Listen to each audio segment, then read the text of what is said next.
জয় গুরুদেব, জয় জগৎবন্ধু সুন্দর। সামনেই শারদীয় উৎসব। তার আগে আমরা পিতৃতর্পণ করি, মাতৃতর্পণ করি। মানে যারা চলে গেছেন, যাদের বাবা আছেন অথচ মা চলে গেছেন, তারা কিন্তু তর্পণ করতে পারবেন না। যাদের বাবা চলে গেছেন, মা আছেন, তার তর্পণটা করা যাবে। আর যদি বাবা মা চলে যান, উভয়ই, তাহলে উভয়েরই, এবং কম করে 3 পুরুষের নাম করে জল দিতে হয়। এই জল কেন দেওয়া হয়? আমরা প্রত্যেকেই জানি যে আমাদের এই শরীর বিনষ্ট হয়ে যায়, একদিন শেষ হয়ে যায়, কিন্তু ভেতরে যিনি আছেন আত্মা, তিনি কিন্তু বিনাশ হন না। না তিনি আগুনে পড়েন, না জলে ডুবে যান, না জলে ভেজেন।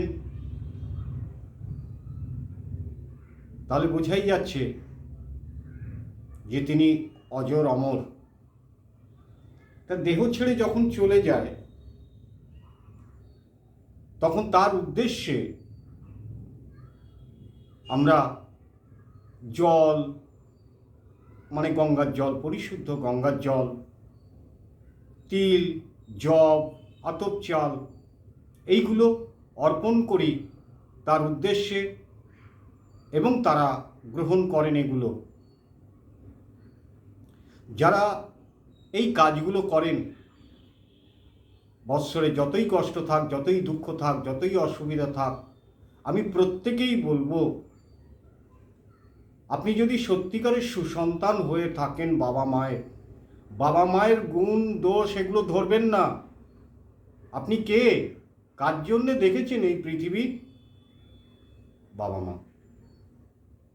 বাবা মাই প্রথম গুরু, এই জগতের আলো তার জন্য দেখেছেন। তিনি যা কিছু করুক না কেন, আপনাকে তো মানুষের মতো মানুষ করেছে, বড় করে তুলেছে। তার দোষ ত্রুটি ধরবেন না। আপনি আপনার কর্তব্য করুন, যদি আপনি তার সুযোগ্য সন্তান হন। যদি অন্তরে বিবেক, বুদ্ধি, জ্ঞান, ভক্তি, শ্রদ্ধা, ধৈর্য, সহ্য থেকে থাকে, অন্তত বছরে একটা দিন, মহালয়ের দিন কাজ করুন। এইপরে আমরা বলবো যে ওই দিনটা কখন থেকে শুরু হয়। পিতৃপক্ষ, অর্থাৎ এই পিতৃপক্ষেতেই কাজ হয়ে থাকে। এই পিতৃপক্ষ 17ই সেপ্টেম্বর থেকে শুরু হচ্ছে। এই সময় অনেকে রোজই করছেন বা করবেন, আবার অনেকেই আছেন যারা শেষ দিন, অর্থাৎ মহালয়া, 2রা অক্টোবর হচ্ছে মহালয়া, ওইটাই হচ্ছে শেষ দিন পিতৃপক্ষ। তারপরে শুরু হয়ে যায় মাতৃপক্ষ। তাহলে পিতৃপক্ষে এই কাজগুলো হয়ে থাকে। জলদান পূর্বপুরুষের উদ্দেশ্যে। তাহলে পিতৃপক্ষ কতদিন চলবে? 17ই সেপ্টেম্বর থেকে 2রা অক্টোবর, অর্থাৎ মহালয়া পর্যন্ত চলবে। আশ্বিন মাসের কৃষ্ণপক্ষ সেই সময়টা থাকছে। এই সময় প্রত্যেকেই আপনার পূর্বপুরুষদের উদ্দেশ্যে জল প্রদান করুন, তাতে ভালো হবে, সকলের মঙ্গল হবে। আর অনেকেই জিজ্ঞেস করছেন দেবীর আগমন সম্বন্ধে। দেবীর আগমন হচ্ছেন দোলায়। এর ফল কি? মড়ক, মৃত্যের হার বাড়বে, হাহাকার লেগে যাবে।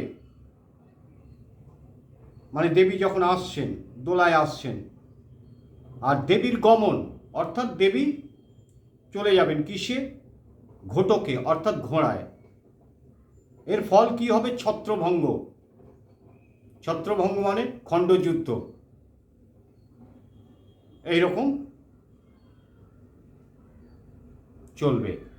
তাই এই পর্যন্ত। ভিডিওটা বড় হয়ে গেল, কিছু কথা বলতে গেলে বড় হবেই, নাহলে সম্পূর্ণ যদি আমি না বলি সকলেরই একটু বুঝতে অসুবিধা হবে। আপনারা মন দিয়ে শুনুন,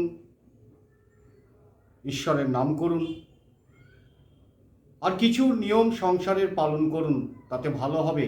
একদিন আমাদের সকলকেই এই পৃথিবী ছেড়ে চলে যেতে হবে, এই চিন্তাটা রাখবেন। আজ না কাল যেতেই হবে, এতে ভয় পাওয়ার বা দুঃখ পাওয়ার কিছু নেই। ভয় পেয়ে কোথায় লুকোবো? আমি কোথায় লুকোবো? লুকোতে পারবো না। মৃত্যু আমার সাথে সাথেই রয়েছে।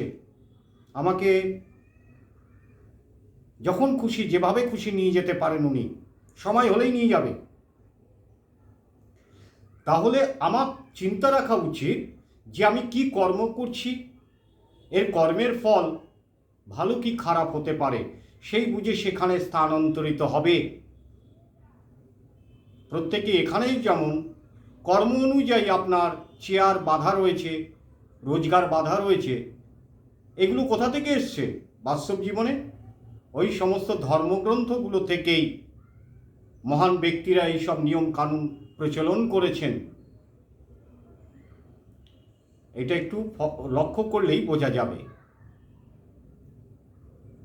আপনারা প্রত্যেকে আমার ভিডিও লাইক করুন, শেয়ার করুন, কমেন্ট করুন, সাবস্ক্রাইব করুন। আর যদি কোনো প্রশ্ন জিজ্ঞাসা করার থাকে কমেন্টস বক্সেই করুন সরাসরি। জয় জগৎবন্ধু হরি, জয় গুরুদেব।